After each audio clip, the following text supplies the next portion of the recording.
आज मसला भ्रष्टाचार ही ना, देश का सबसे बड़ा मुद्दा भ्रष्टाचार, देश के प्रधानमंत्री भी कह रहे थे। सुधा जी यही बात कही थी ना अभी। मैं आपके सामने जो है एक उदाहरण रखना चाह रहा हूं, और हाल फिलहाल का उदाहरण है, क्योंकि मसला भ्रष्टाचार का है, देश के भीतर भ्रष्टाचार। मैं अपने सहयोगी से चाहूंगा अगर तस्वीर प्ले पर, ये तस्वीरें संगमा साहब की हैं। आपने क्योंकि मेघालय में चुनाव से पहले कहा कि संगमा साहब भ्रष्टाचार के आरोप लगाते हुए ये भ्रष्टाचारी नंबर 1 है। आप ही ने आरोप लगाए थे ना सर।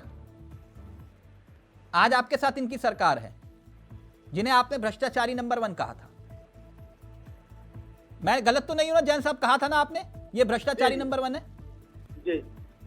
नहीं हिचकिचाइए मत सर, खुलकर बोलिए। मैं बोल रहा हूँ, जवाब दे लीजिए अब आप। हाँ, सवाल अब मेरा आगे है आपसे, क्या अब इनके खिलाफ कार्रवाई होगी? इन्हीं के साथ सरकार बनाई है आपने। आरोप किसी और ने नहीं लगाए थे, बीजेपी के आरोप थे, आपके आरोप थे, इसलिए पूछ रहा हूं कार्रवाई होगी इनके खिलाफ? देखिए जी, मैं बता रहा हूँ आपको। पहली बात तो ये मोहल्ला में बात पहुंच नहीं पा रही, किसी को सुन नहीं पा रहा हूँ मैं। आपने आरोप लगाए थे तो इनके खिलाफ कार्रवाई होगी? देखिए क्या होता है चावला जी, राजनीतिक मंच पे चुनाव के समय बहुत सारी बातें होती हैं। अच्छा, और जिस केजरीवाल की बात हमारे खान साहब बैठ के कर रहे हैं, इन्होंने किस कांग्रेसी को जेल भेजा? तो जी जी, वो राजनीतिक आरोप थे, आप मुझे ये कह रहे हैं, जिन्हें आप भ्रष्टाचारी नंबर 1 बोल रहे थे? देखिए जब मंच से आरोप लगते हैं, तमाम सारी बातें मंच से होती है। राजनीतिक मंच से आरोप का लगना देखिए सर, मैं आपकी बात पर, आप दुनिया की सबसे बड़ी पार्टी है, अगर आप किसी पर आरोप लगा रहे, कोई तथ्य तो होंगे ना आपके पास, या सिर्फ राजनीति के लिए आरोप लगा रहे थे? नहीं, देखिए तमाम सारी चीजें होती है। राजनीतिक आरोप अलग होते हैं, और जब किसी के खिलाफ FIR दर्ज होती है, ईडी जांच करती है, CBI जांच करती है, वो अलग चीजें होती है। मतलब ये वही वाली बात हुई कि जो ममता बनर्जी जी कह रही थी कि भैया ये काला कपड़ा, ये सफेद कपड़ा वॉशिंग मशीन में डाला काला, और फिर उसके बाद सफेद निकल आता है बीजेपी की वॉशिंग मशीन, ये वही मसला है क्या? देखिए ऐसा बिल्कुल कुछ नहीं है चावला जी। हाँ, हम बता रहे हैं आपसे ना, जो अभी आम आदमी पार्टी के साथी खान साहब बड़ी बड़ी बातें कर रहे हैं। नहीं, छोड़ दीजिए सर, आरोप की बात कर रहा हूं। जैन साहब आप मुझे घुमा रहे हैं, जो आरोप आपने लगाए सर मैं उनकी बात कर रहा हूं, मैं किसी और की बात करी ना, आपके आरोपों की बात कर रहा हूं।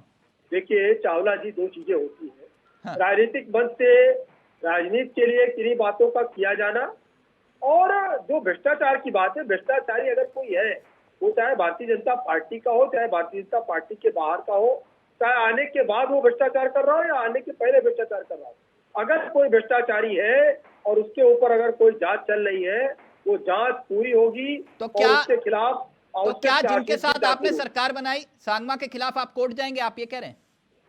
नहीं, कोर्ट जिसको जाना है वो जाए ना। क्यों आरोप तो आपने लगाए थे? देखिए मुकुल राय, नारायण राणे, हेमंत बिस्वा, इन पर क्यों कार्रवाई नहीं, उसकी बात नहीं कर रहा, जिन पर आपने आरोप लगाए उनकी बात कर रहा हूं। मैं वही बात कह रहा हूँ, राजनीतिक मंच से कुछ बातें होती है, तो अलग बात होती है चुनाव के टाइम की बातें जो होती है। अच्छा, जो परिवारवाद में मसला है कि नहीं? नहीं, देखिए परिवारवाद की जो बात है तो उसको नकारा नहीं जा सकता है। आपने कांग्रेस का देखा, लंबे समय तक परिवारवाद रहा। परिवारवाद का जिक्र आपने किया तो कुछ चेहरों का मैं नाम ले लेता हूं, अगर आप बताइएगा, कुछ इफ बट होगा तो ठीक कर दीजिएगा। प्रेम कुमार धूमल, उनके बेटे अनुराग ठाकुर, कल्याण सिंह के बेटे राजवीर, यशवंत सिन्हा। एक मिनट सुन लीजिए, आप सुन लीजिए सर, जैन साहब सुन लीजिए, जैन साहब आप नाराज क्यों हो रहे हैं? एक मिनट आप सुन तो लीजिए, पूरी लिस्ट तो पढ़ दूं मैं, आप ऐसे नाराज हो गए। यशवंत सिन्हा के बेटे जयंत सिन्हा, वसुंधरा राजे के बेटे दुष्यंत राजे, है ना, और रमन सिन्हा के बेटे अभिषेक सिन्हा, साहेब सिंह के बेटे परवेश वर्मा, प्रमोद महाजन की बेटी पूनम महाजन, गोपीनाथ मुंडे की बेटी पंकजा मुंडे, वेद प्रकाश गोयल के बेटे केंद्रीय मंत्री पीयूष गोयल, राजनाथ सिंह जी के बेटे पंकज सिंह। तो ये भी तो है कि नहीं मसला? परिवारवाद तो आपकी पार्टी में भी है कि नहीं जैन साहब? ये बताइए, इनमें से क्या कोई मुख्यमंत्री बना? क्या कोई उस पद पे रहा जिस पद पर उनके पिताजी या उनकी माताजी रही? उस तरीके से कोई भी व्यक्ति क्या उस पद को पा पाया? तिलक जी सुन लीजिए, उनके लिए एक संदेश है। 2024 के इलेक्शन के लिए हनुमान भक्त बने हुए, हनुमान की पूंछ में लगन न पाई आग, सारी भाजपा जल गई और सड़े गए वृक्ष भाग। ये 2024 में सब भाग जाएंगे, ये हनुमान जी का प्रकोप आएगा इनके ऊपर। नोट कर लीजिए, नकली